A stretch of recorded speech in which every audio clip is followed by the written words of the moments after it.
Don't treat me like a moron, okay? Do not treat me like a moron because I'm not. Well, I know it's coming from there. I didn't even have to go to plumbing school. I'd be a goddamn master plumber.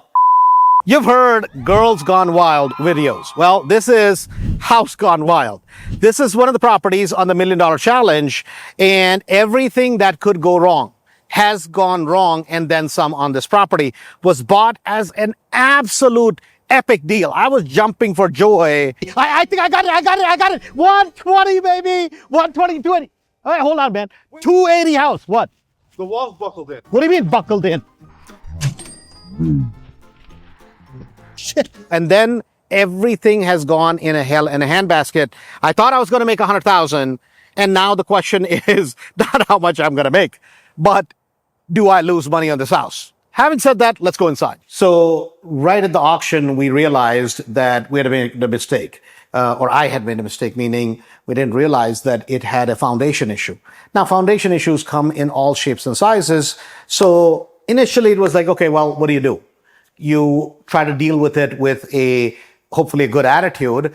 And so the whole wall had completely disintegrated, meaning that because of the outside patio, all the concrete that was there, I mean, that's thousands of pounds, took us literally 5 truckloads to have all that broken up, all of it taken, because without fixing that, without taking that out, there was no way to fix the actual cinder block wall. So we had to take that out, dig all the way down, and pretty much rebuild that entire wall completely, then fill it back with gravel, and then make sure that the property was foundationally safe so that we could start working on the rehab.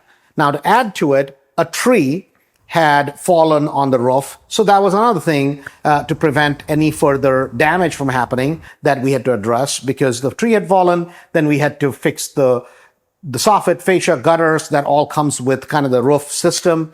And then we realized that we needed a whole new septic system, including the septic field and a new tank that had to be brought in. On top of that, I had to do a complete new well pump, new whole thing. And then we could finally start working on the house. This started out as a 3-bedroom, 1-bath house. And today it's a 5-bedroom, 2-bath house. So we kind of walk upstairs, we're like, this is pretty nice. We're all in agreement. And then we go to the basement. Well, I know it's coming from there. I didn't even have to go to plumbing school. I'd be a goddamn master plumber. You're supposed to be Mr. the Plumber Man, right? There is silt that's coming through that wall. And then you have seepage that is coming through the other thing. This ejector pump. This is a sump pump. Okay. That means it needs to be connected, right? Yeah, we're doing a whole new system.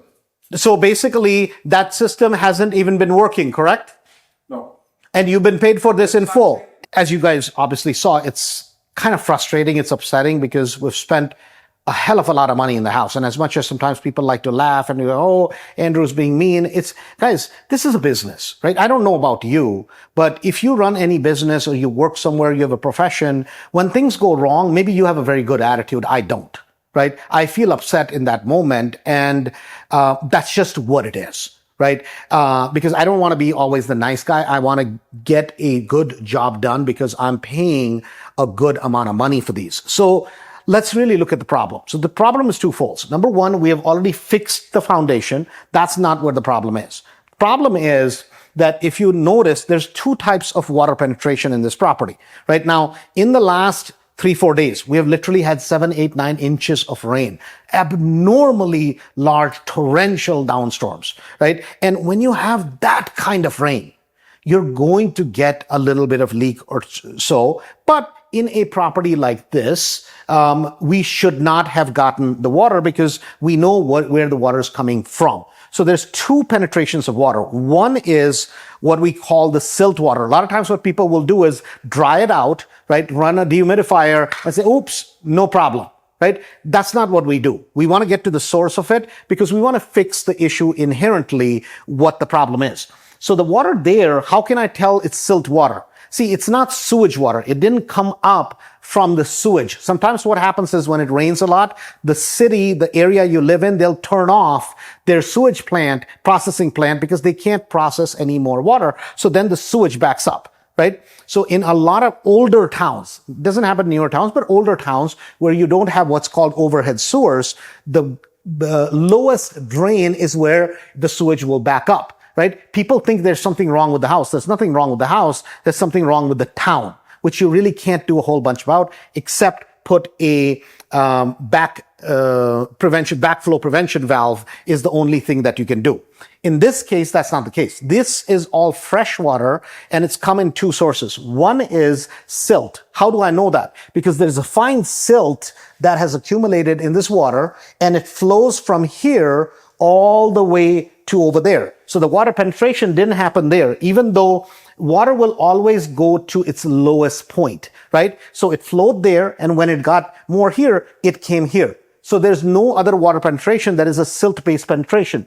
Whenever you have a point of entry, what you do is you always look exactly outside of that.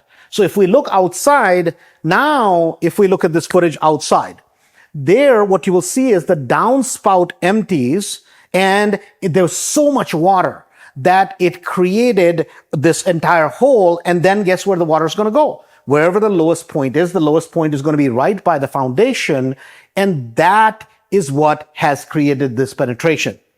Easy solution to that. So instead of putting a 3-foot or 4-foot extension that we put on it, we should have put a 6 or 8-foot extension, literally a $4 or $5 more to prevent a huge headache. The way the land is graded, it's graded correctly. So there's actually no problem with the grading, because generally that's the problem. Initially, when I bought the house, that was the biggest problem, was that the grading and the concrete is what had created the issue. Now we have a second issue, which is we have clean water, which is pure rainwater, does not have any silt in it. Well, where did that come from?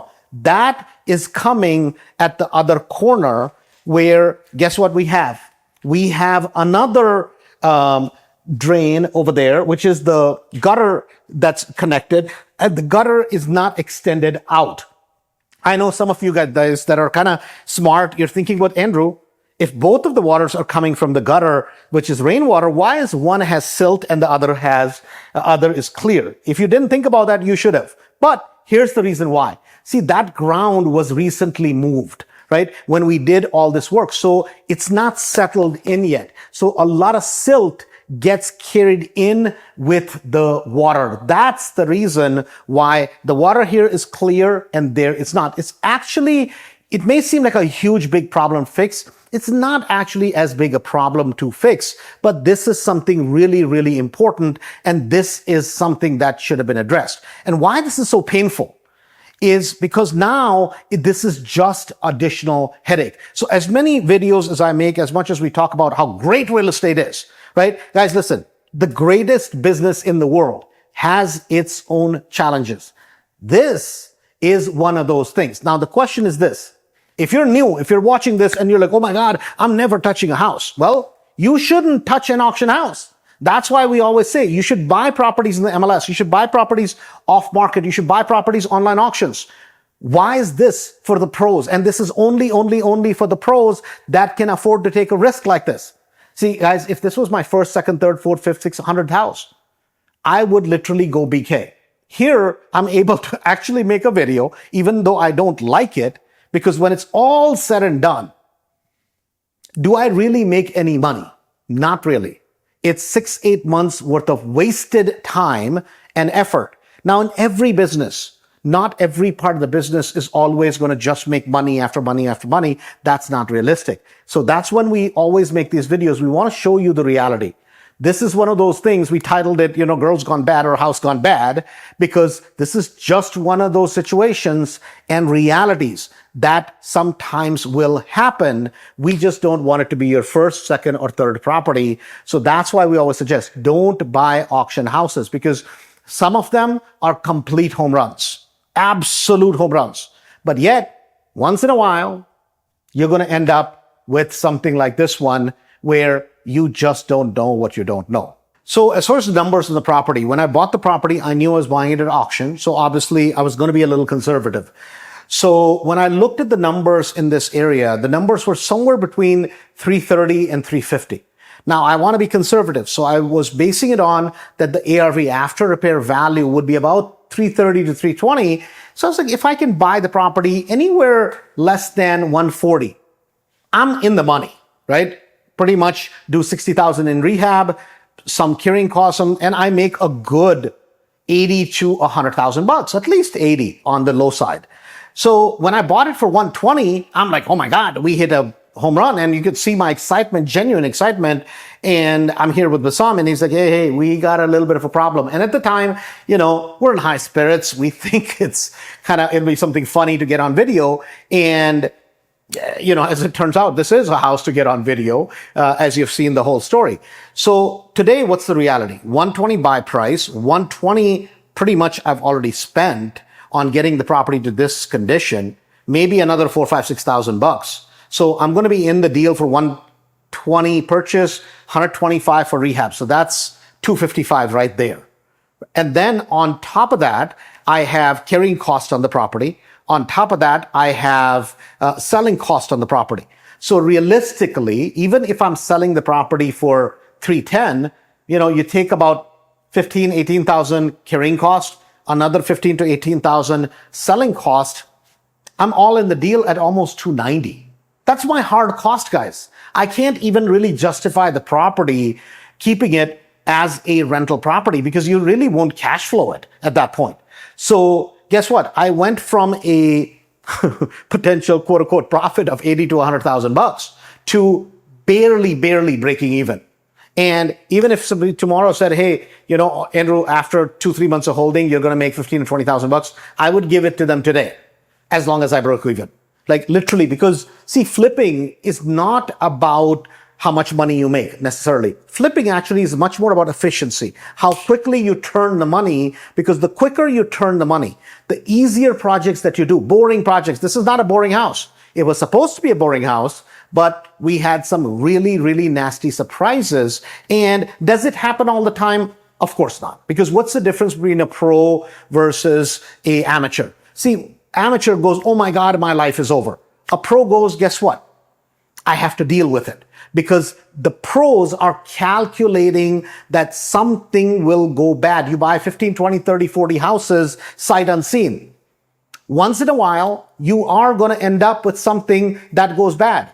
And the difference is that a pro doesn't go bankrupt because of it. The pro deals with it. We don't like it. Who likes when you do this much amount of work, this much amount of frustration, and then you're not going to make money?